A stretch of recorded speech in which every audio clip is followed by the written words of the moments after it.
ibhola esibini enobungozi kuphuma ezinyaweni zakhe uTalente Mbatha le.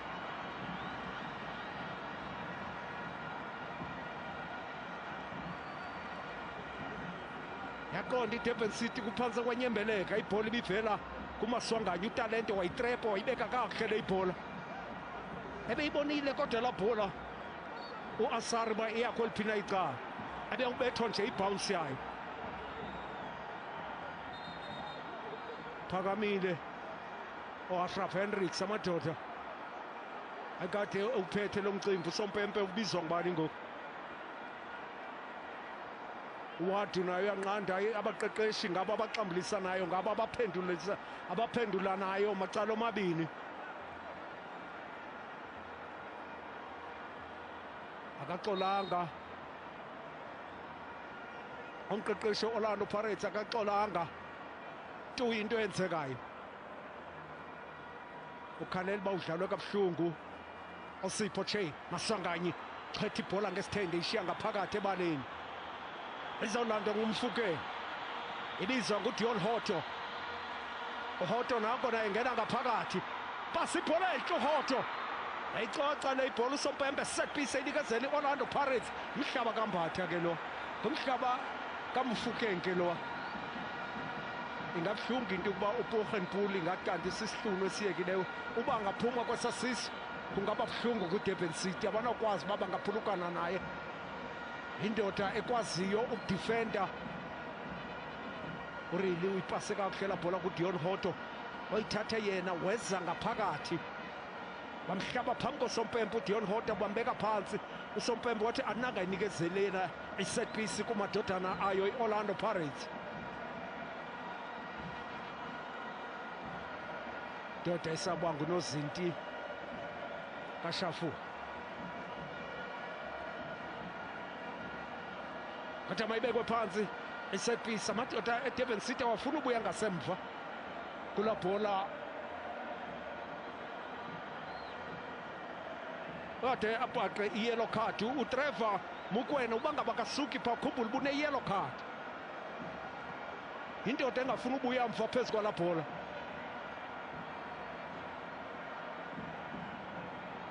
Sompempe nanko yamcenga uthetha naye, wade wabuya uMokoena ngelingeni ebengafuna ukusuka phezu kwala bhola.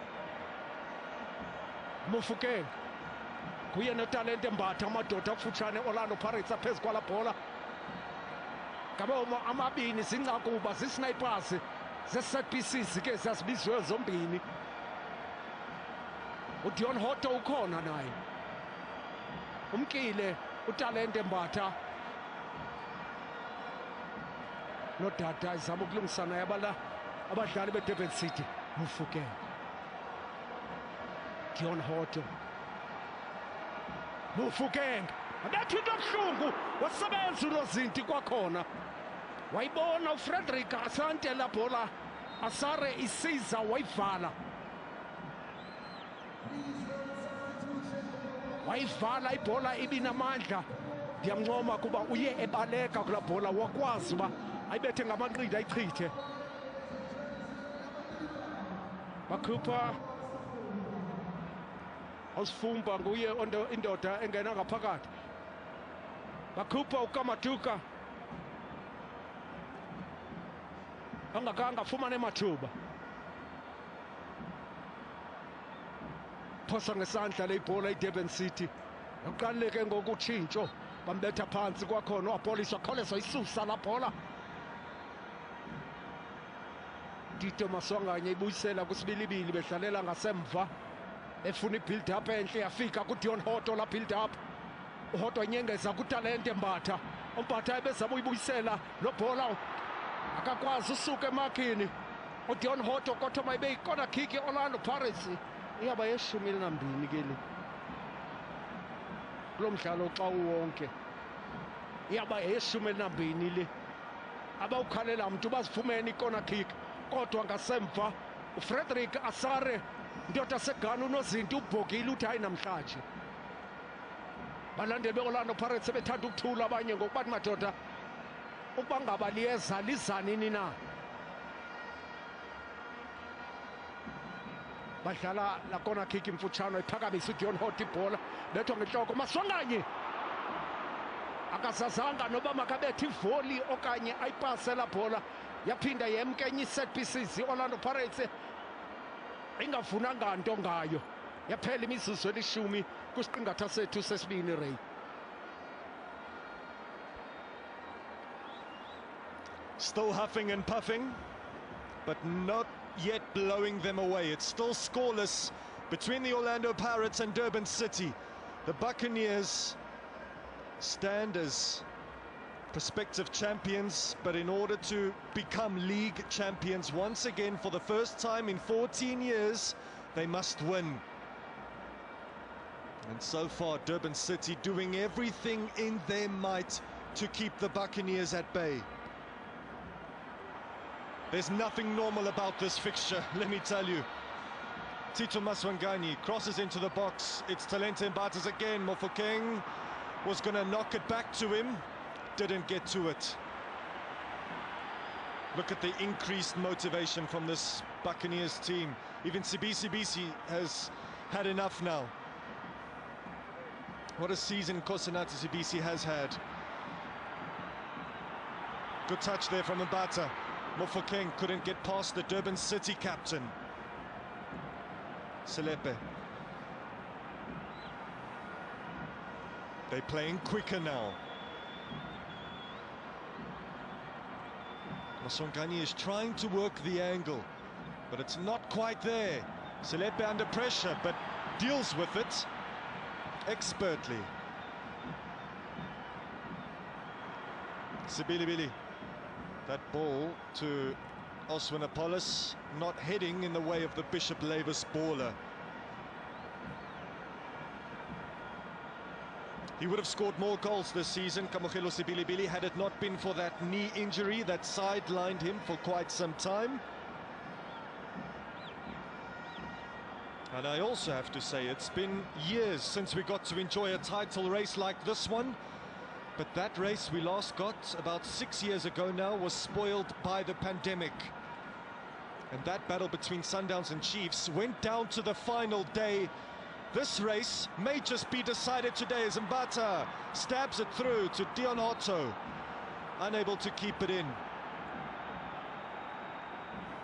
And I would say the only drawback about this title race is that both Orlando Pirates and Mamelodi Sundowns could not finish the story on the last day together as competitors, after keeping all of us at the edge of our seats all season long. But Mamelodi Sundowns have other fish to fry. They've got a CAF Champions League final tomorrow afternoon. And you can catch that game, of course, right here. Big games all around this season. There's a CAF Confederation Cup final as well. I think that might be tonight. The South African League might be decided today. Sundowns gunning for glory tomorrow, but all eyes are on Orlando. And this guy, Mofokeng, he's trying to bamboozle Carl Jurgens. Not buying from the snake charmer. There's Oswin Apollos. Really hit that ball to Selepe. Now Sibilibili, that's a clever ball. Apollos goes down to ground. Not getting the call. Didn't look like a penalty either. But the onus is on Durban City now to try and keep pace with the Buccaneers. They will keep on coming until the final whistle. So Durban City need to find a way to match them. They've matched them so far with close to 60 minutes on the clock.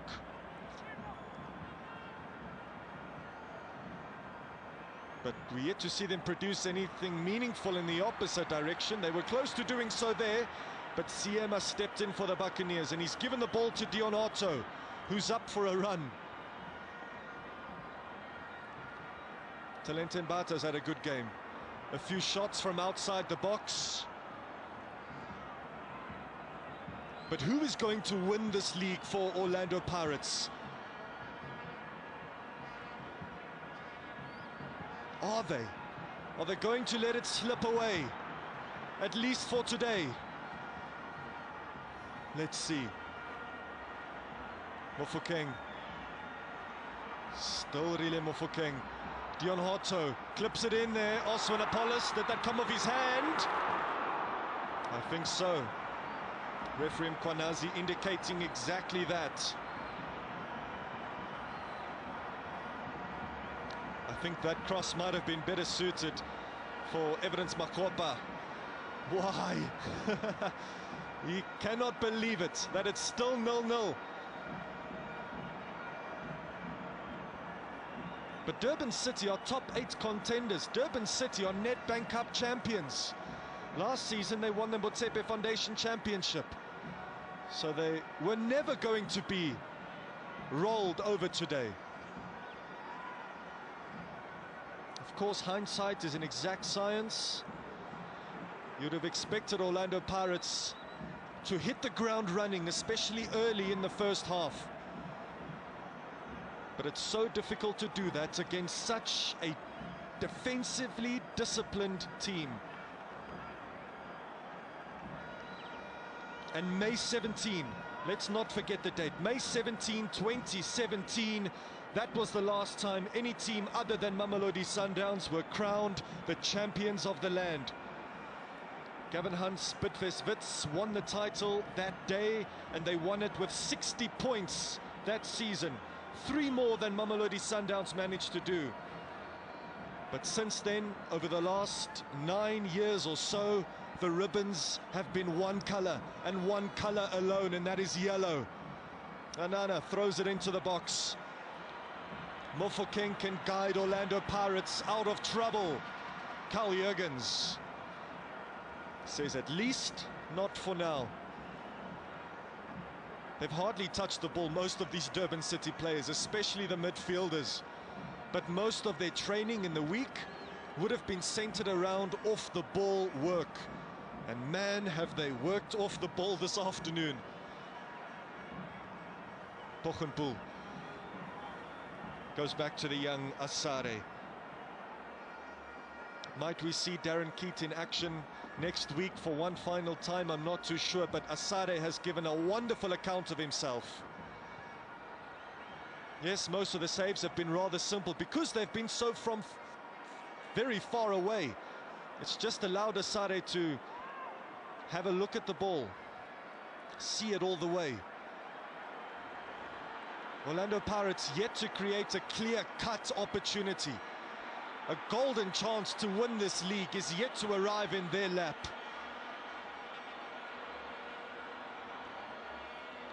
Maswanganyi, 1-2, quick stuff. There's Apollos, could be quicker. Closed in front of Futhi Mkhize down there, but Mkhize did exceptionally well to squeeze a through ball through. Siema cleans up the danger, as he has often done.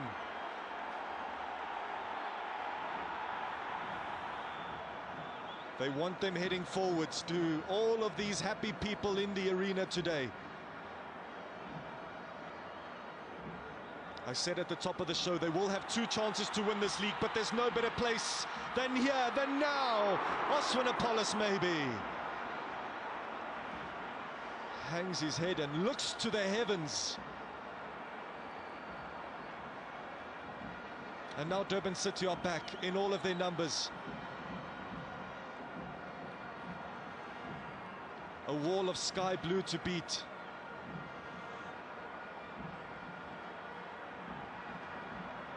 Simpiwe Selepe.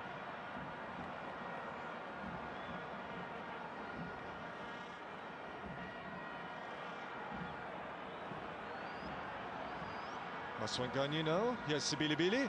Apollos. They're stringing it together right up until the moment they enter the box.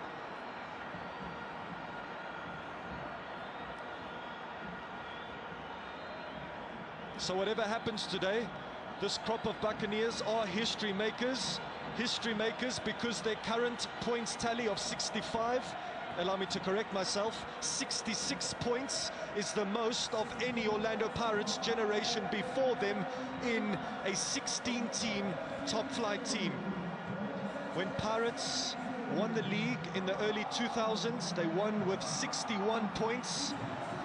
And the club's previous best points tally of 64 points in the 1999-2000 season wasn't even enough to win the league. They could break, Scotty, they could break the 70-point barrier only if they win their next 2 games. They could win the league title if they win here today. Many people were expecting them to do so, but it's proven to be more difficult than what we thought. Kunzima ngoku kunzima iOrlando Pirates sebecinga nokwenza utshintsho. Amaqela akwindawo yokuqala nesibini abanjwe ngamaqela bekhuphisana kwi-Nedbank Cup. Dion Hoto uphakamisa ibhola, akayilahlanga le ibhola, ingaphakathi eboxini. Mufukeng uzayithini, wajika kwindoda yokuqala. Mufukeng indoda yesibini waphuma phakathi kwamadoda, kodwa wazama ubethi engini ngamvumeli.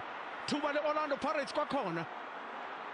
Apolis wasika ibhola enhle. Apolis uMakhopa wafika sekwaphule. Ikona kick i-Orlando Pirates. Ibasize Orlando Pirates zithatha ixesha, zihamba kade, azinamandla. Lo muntu unikwa lo bhola ufika semakiwe lowo ibhola yakuye. 13 kulo mdlalo xa wonke kuzawuthi gangoku. Ikona kick ze-Orlando Pirates 13. Amaqela bedlala kwi-Nedbank Cup final yazibonakalisa. Masijonge uTito Maswanganyi phakamisile le ibhola, abetheke emadodeni. Kwathiwa ikona kick e-Orlando Pirates kwakhona ye-14. Abalandeli be-Orlando Pirates bathi noko kwanele ngoku. Ikona kick ezingaka nizinanto ekhaya. Badlala i-short corner kick. uTalente Mbatha wayiphakamisa le ibhola, yabethwa ngenhloko nguJargens, lula nje noBogenpoel beyichitha loo nto. Maqela bedlala kwi-Nedbank Cup. iMamelodi Sundowns ingekho nje apha kungenxa yamadoda bedlala kwi-Nedbank Cup final. Ebekacingelanga ntweni iTS Galaxy, yayikhupha inhlaka emlonyeni. iStellenbosch sisazabalaza. iStellenbosch sisazabalaza. Akhumbule batshisa ibhayi, zibekwa nje oqala komdlalo wabo ngentsimbi yesithathu.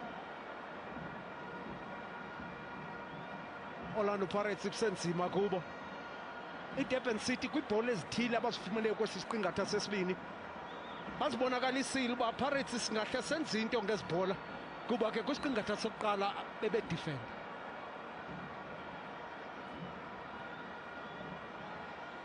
Ibhola Stellenbosch igoli enhle, Chumani Butsaka.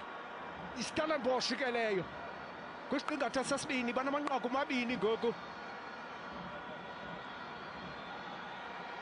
Yacenga ibhola kwenaqala iOrlando Pirates nakwaPolice, wahlaba ibhola ngaphakathi. Talente Mbatha ayishilda nje la bhola. Apolis short passes zabo azisebenzi. Nansi ibhola enhle kwakhona, athi betha ngenhloko lo bhola uMakhopa yaphuma ecankwepani. Yaqinqa iDurban City, yaqinqa iyayivala iOrlando Pirates ngoku. Benza utshintsho. Tsapang Muremi bakhupha uTito Maswanganyi. Mariko uyangena naye.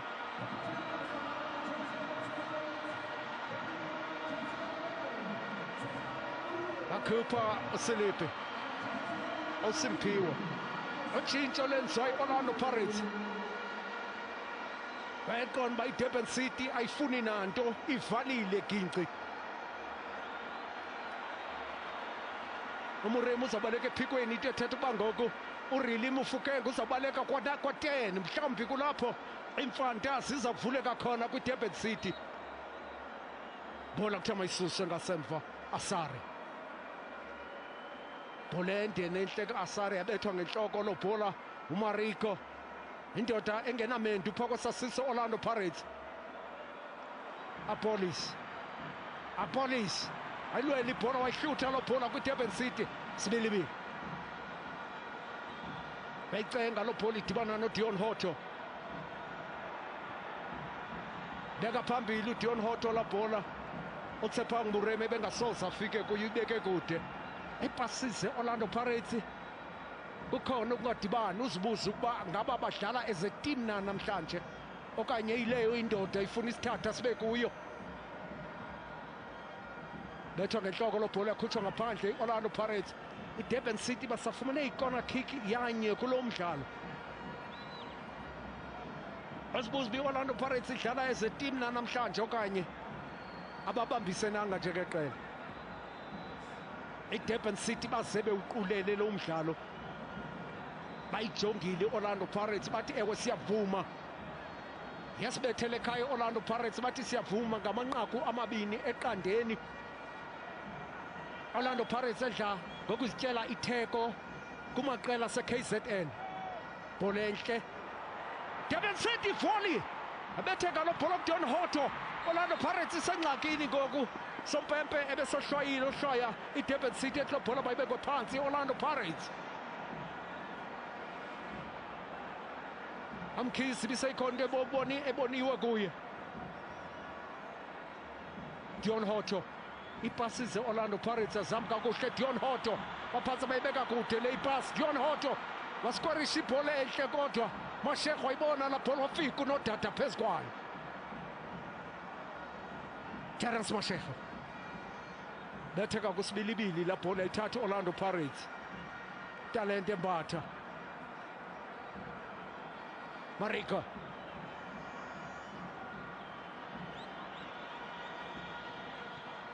Tsepang ibhola yakhe betheka kumadoda iDurban City. Udonga labo luliqinile oJagense ephuma ngaphandle la bhola kuthiwa mayiphosa ngesandla. Tsepang indoda yonzakele kudlalwa iderby. Mariko Mbatha Apolis bethe kude uMbatha.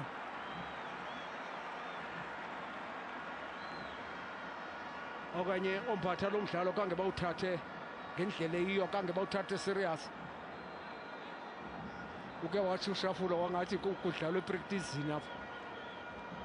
Inoba balibele babafuna uphakamisa iligi, ibhethwe iPremiership, ngathi balibele abafana beOrlando Pirates indebe ezimbini ezisesekhabhathini yabo. Inoba bathi zanele zazimbini. Sepa Muremi iphume naye la bhola ngaphandle, sekufutshane ngaphambili. Orlando Pirates iyamka nenqaku elinye apha, bafuna amanqaku amabini xa sebedibene ngokho ne-Orbit College. Mhlawumbi bangafika ku-Orbit College bathi jongani Orbit College, manintsi amantshontsho ethu esiniboleke wona apha, izitya zethu zomgubo zininzi, anizubadlalisa xa nidlala nathi. Phakama iflag ohlwayo iDurban City, kuthiwa la bhola mayibekwe phansi Orlando Pirates. Into endiyithandayo ngoku iDurban City iyaphuma kumhlaba wabo, bahambe bocela umngeni ku-Orlando Pirates bathi nathi makeke sihlasele sibone uba izinto zingaba njani na. Ngena kabuhlungu uTrevor Mokoena esoyama ibhodlela, cengwa la bhola phezu kwe-touchline, yafika iDurban City yayichitha yayikhuphela ngaphandle. Bawazamile amacebe Orlando Pirates, kufuneka uplan C ngoku ingathi uplan A noplan B babazamile.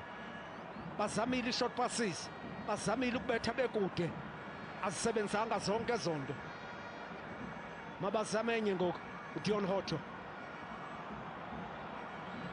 esibisi ethi mayizolanda kuTalente Mbatha le ibhola. Apolis abethe kude uApolis, ibhounce ikora kick Orlando Pirates. Wasebenza unozinti ingasemva.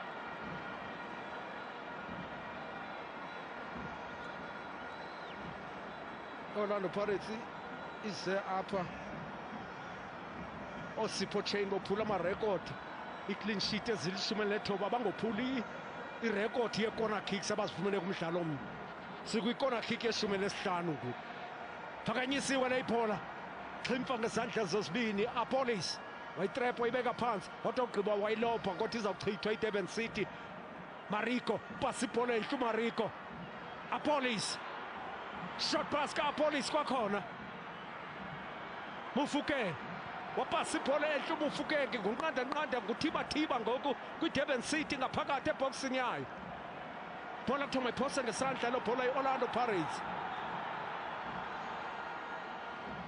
Umqeqeshi utsho ngokwakhe ngokuthi sibisiyeka le ibhola izaphosa ngabantu abakwaziyo ukuyiphosa ibhola.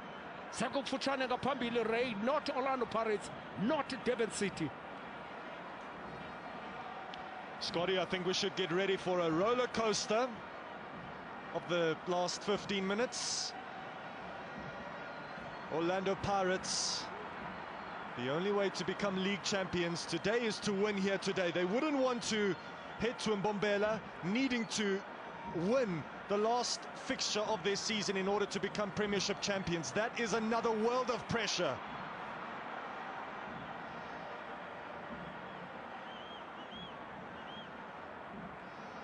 But Durban City have been immensely impressive this afternoon.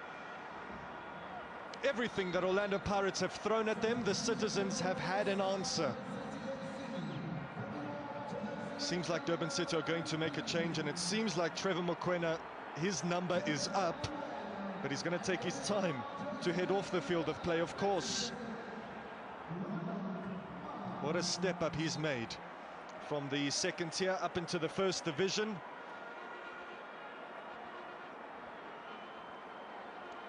And Ronaldo Marman will come on now for Durban City, wearing the number 37 on his back. On loan from Skukuna United, of course, is Marman. He has played less than one half's worth of football all season long. Here's Moremi. Keeps that in because of his pace. Mofokeng allows the ball to run across his body. Mariko, is he going to be the unlikely hero?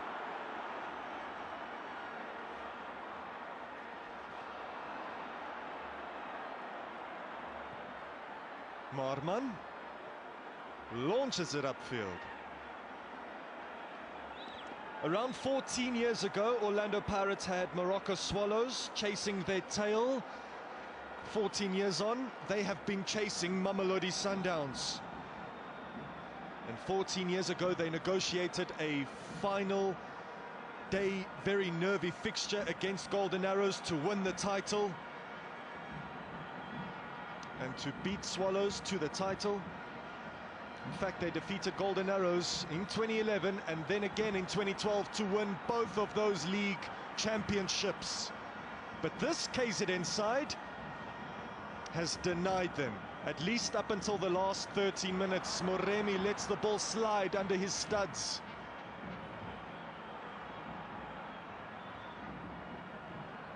It's a really good pick out there. I think it might have been from Bochenpoel, or it might have been...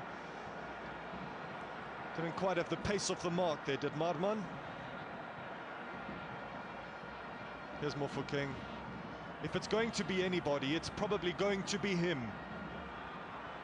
Bata. Sibilibili. Oswinopolis. It's a matter of patience and persistence. Mofokeng. He's going to cut in. It's opened up for Mofokeng. On another day, that might have found the top corner. But he's been watched throughout the contest.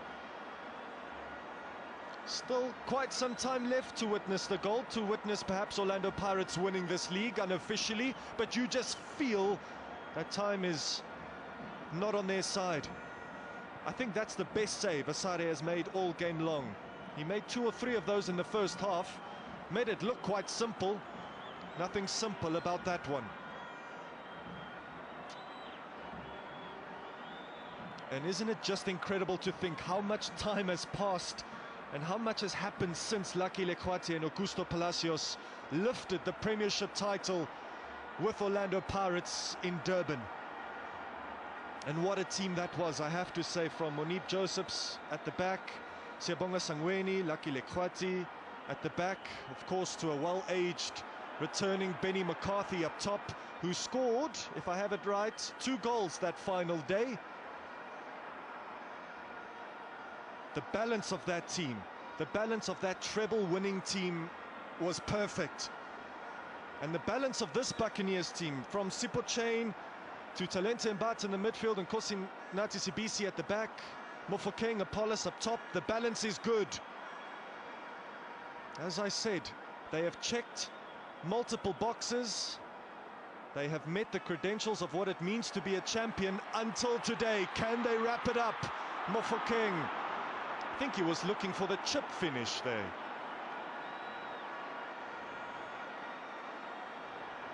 He was caught in between two minds, whether to thrash it or whether to chip it.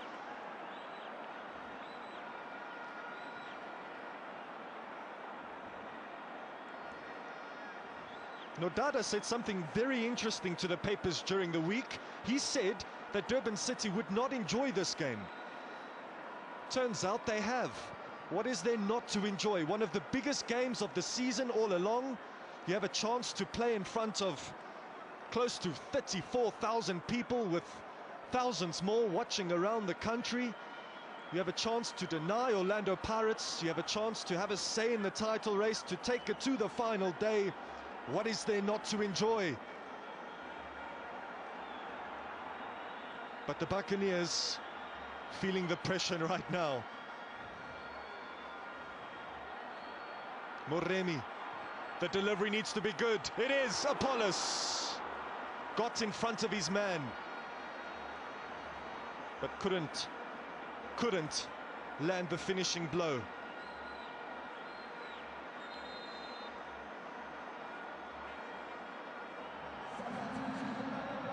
And in the lead up to this potential league decider, Orlando Pirates have scored at least one goal in all of their last 15 matches in the league. Orlando Pirates have scored on average about 2 goals a game. Not today. Their goal-scoring talents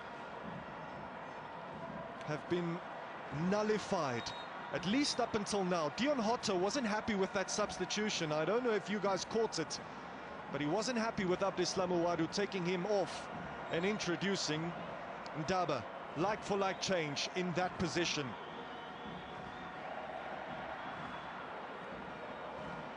The Orlando Pirates supporters singing once again, realizing that their team needs that extra push.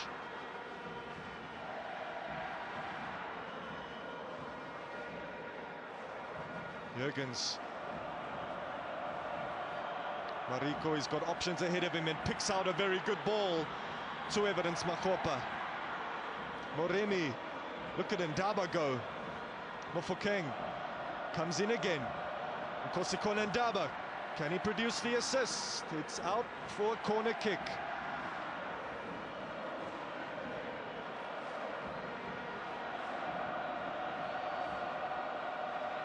This place, this arena is finding its voice again. The Buccaneers need them now more than ever. 16 corners and they count for nothing. Moremi looked like a dangerous one. Anana has marshaled his troops beautifully today, but how about that for a cross into the box? And Kiese has also held his ground like the real warrior he is, like the real warrior he has been throughout the season for Durban City. Apollos. Talente Mbata took his time with that cross. Bochenpoel up and under. First touch isn't too bad there from Sifumba. Durban City threw him into the DDC setup, and it didn't take long for him to come alive, for him to make his way to the senior side. Here's Apollos looking to cross it in. He might look to shoot now. Apollos. Another chance goes a-begging. There were options to his left, but he saw his names, or his name, should I say, written in the headlines of tomorrow's newspapers.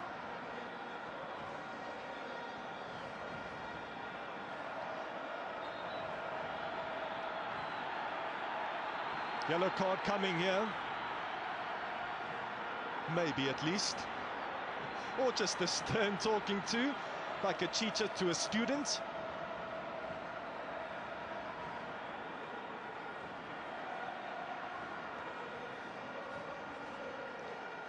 Since the dawn of the Premier Soccer League era, the Sea Robbers have sailed to treasure. Scotty, on 4 occasions, it hasn't happened in 14 years. If they don't win here today, the nerves in Mbombela come next weekend will be something out of this world. Iyakubabuhlungu eMbombela kuzawuthoba ngabe iDurban City inokuyenza lento ibambe iOrlando Pirates engafaka inqaku intoni enobangela banayo abafana bayo Orbit College bangayenza ilonto ithuba. Amakhopa amendo wasekho ibhola ephuma ngaphandle. Sekusele imizuzu mihlanu ukhumbula bake abafana bayo iDurban City baze kulomdlalo namhlanje bekwindawo yesixhenxe kwilog. Ngoku bakwindawo yesibhozo kuba ke Golden Arrows sebenyukile oPulukwane City. Golden Arrows sekwindawo yesithandathu okwangoku. Corner kick eshumele lesixhenxe yeOrlando Pirates. Naleni ichithiwe icorner kick. Elo umdlali weOrlando Pirates ngoku uzimele ngenqa yelangeni. Abasadlali nje ngeqele ngilowo waPolice afuna ukuqaqaba yedwa nalenye ithuba elihle. Setup enhle Orlando Pirates. Muremi pasiphola ku Talente Mbatha sibilibili aqhathazela uSopapa kanayidikezela ayikho ipenalty enjalo yaphinda yaphuma wo dlala ibhola ente eDurban City wazophuma ngasemva ngoku captain uNozinti uSipho Chain Ndaba Muremi Talente Mbatha bafika bayithatha kuyibhola entatazela phezukwayo ayichitha iDurban City ayikhupha ngaphandle abasadlali nje ngeqela kusekho umuntu udlalela omnye kweOrlando Pirates inglow uyazidlalela yena Siema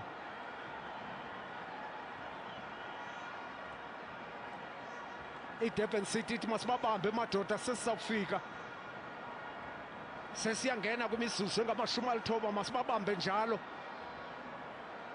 kuba nabo iDurban City basahleli kwi-top 8. Muremi pasi ibhola enhle corner kick yeOrlando Pirates yeshumi elinesixhenxe.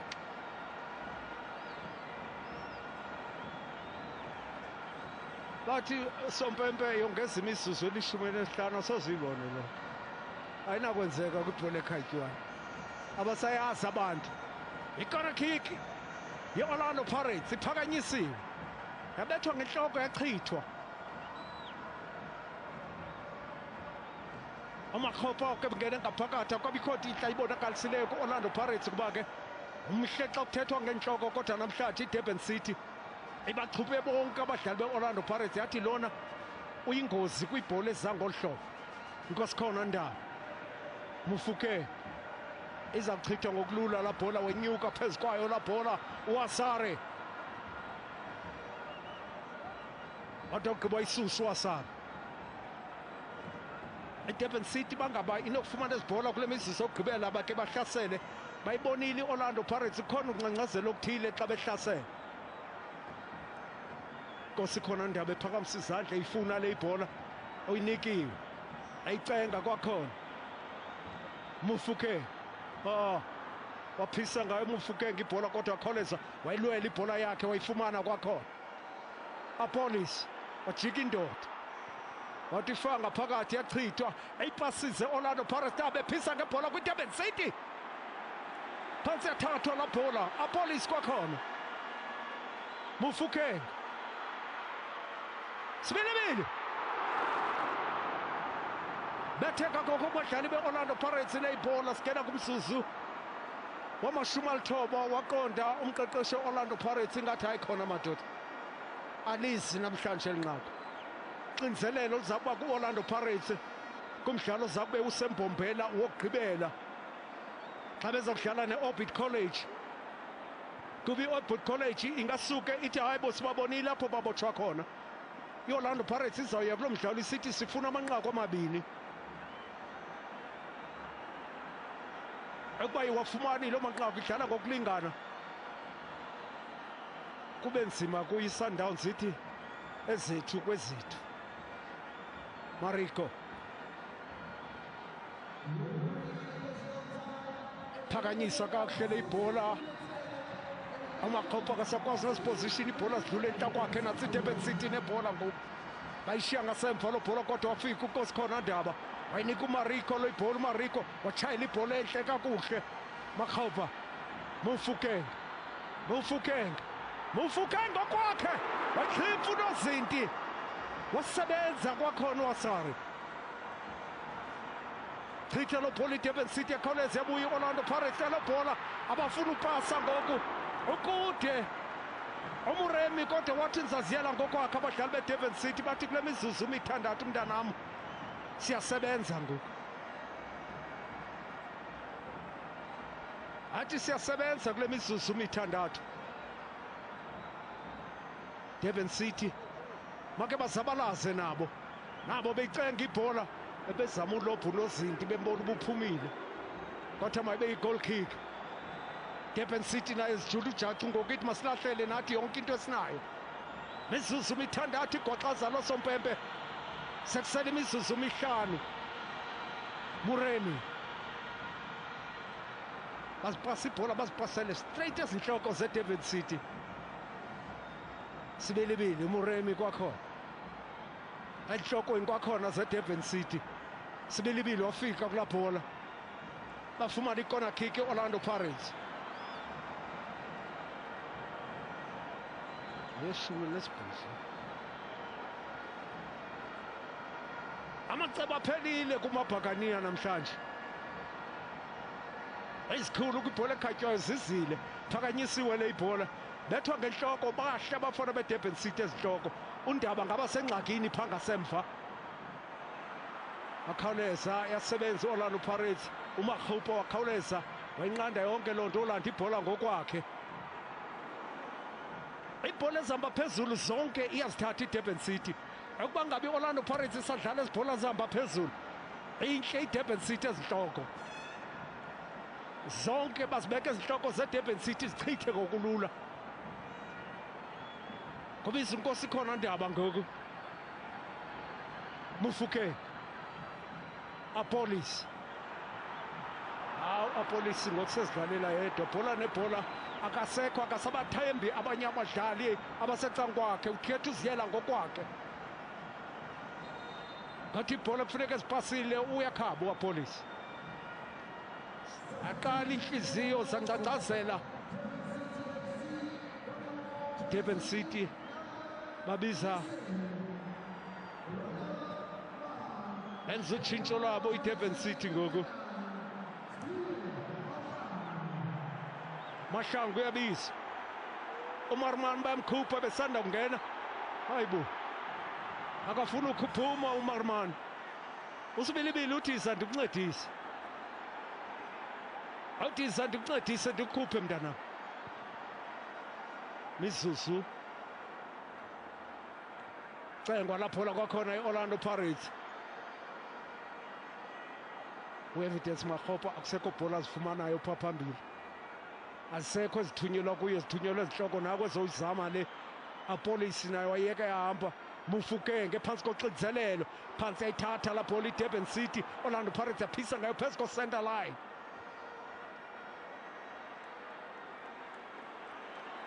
ayilanda ngokwakho Mufukeng ibhola yakhe ayinika ithuba ke ngoku iDurban City ngalanto bayidlala ibhola ngasemva ukuba mayihambe iyokuvala ngasemva kudonga layo lokugqibela Mariko baphinda baphisa ngayo bayangxamisisa bazibhuda zonke izinto zabo mibini imizuzu eseleyo bethwe nganhloko la bhola ngo-Evidence Makhopa Mariko apasela uNozinti uMuremi wapasela uNozinti straight akhala isitendi bakhala abalandeli beOrlando Pirates bathi kwenzeka ntoni namhlanje ati Mabhakaniya kwenze njani na bazawudlala ngaphandle kwekhaya ke ngomgqibelo kumdlalo wabo wokugqibela umdlalo bekujonga uba bawathathe amathathu amanqaku ibingulowa namhlanje umzuzu umnyoseleyo namalalele eDurban City ngoku seyingabo nabo sebengabaqeqeshi bayabona uba ilanga liyayitshonela i-Orlando Pirates kokwayo kwesikamamizela isigodi sekukhatyelwa nje kubhekwe phambili ngoku i-Orlando Pirates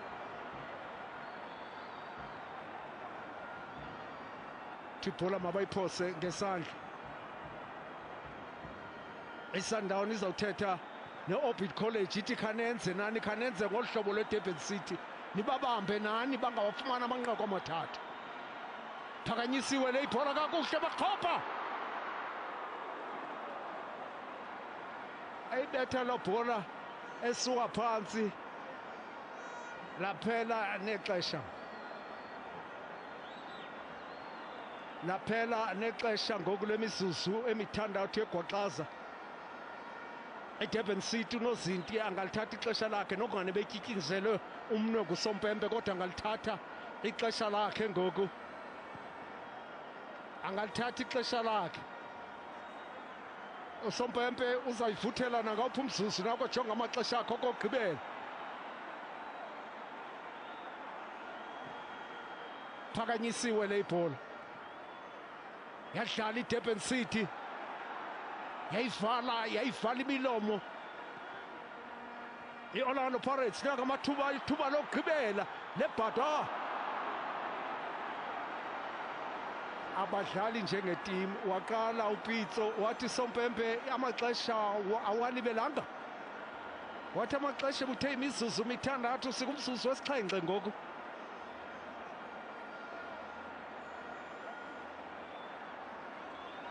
kwanzima kwakrakra imilomo kubalandeli be-Orlando Pirates bathi into na ayivuthele uSompempe ipepe yakhe yahamba iDurban City yase-Orlando yazothatha inqaku yathi asizange zakubethwa thina apha uPitso kuza kufuneka bemgcinile uPitso Dladla